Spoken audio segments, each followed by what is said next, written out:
कहानी का नाम चतुर मुन्ना और जादुई चप्पल। एक छोटे से गांव में मुन्ना नाम का एक नटखट लड़का रहता था। मुन्ना दिन भर शरारतें करता, लेकिन दिल का बहुत अच्छा था।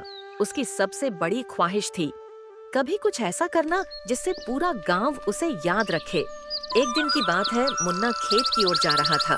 तभी उसे रास्ते में एक अजीब सी चमकती हुई चप्पल मिली। मुन्ना, अरे बाप रे, एक तो किसी राजा की चप्पल लगती है, इतनी चमकदार।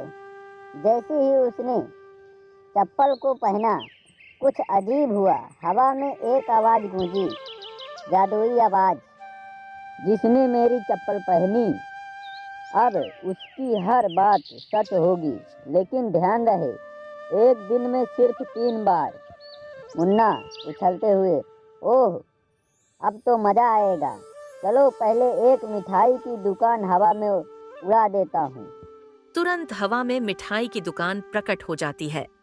मुन्ना हंसते हुए, वाह, अब तो रोज रसगुल्ले खाऊंगा। उसी समय गांव का मुखिया वहां आता है और हैरानी से दुकान को देखता है। मुखिया, मुन्ना, ये क्या तमाशा है? ये दुकान कहाँ से आई? मुन्ना मुस्कुराकर, मुखिया जी, जादू है मेरी चप्पल का। जादू? मुखिया को यकीन नहीं हुआ। उसने कहा, मुखिया, अगर सच्ची में जादू है तो बारिश करवा दो, सूखा पड़ा है खेतों में।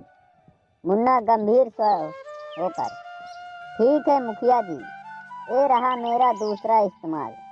आसमान में बादल छा जाते हैं और मूसलाधार बारिश होने लगती है। गांव वाले खुशी से झूम उठते हैं।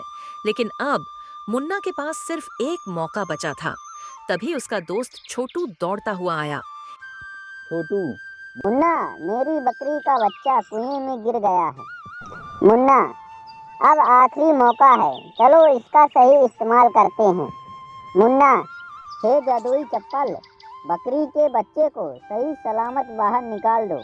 एक तेज रोशनी चमकती है और बकरी का बच्चा कुएं के बाहर आ जाता है। छोटू खुशी से रो पड़ता है। मुखिया, मुन्ना, तुझमें तो बड़ा दिल है। अगर ये चप्पल किसी लालची के हाथ लगती तो गांव की बर्बादी हो जाती।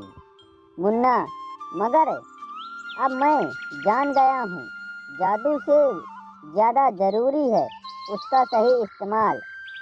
इस तरह मुन्ना ने न सिर्फ गांव को बचाया, बल्कि सबके दिल भी जीत लिए।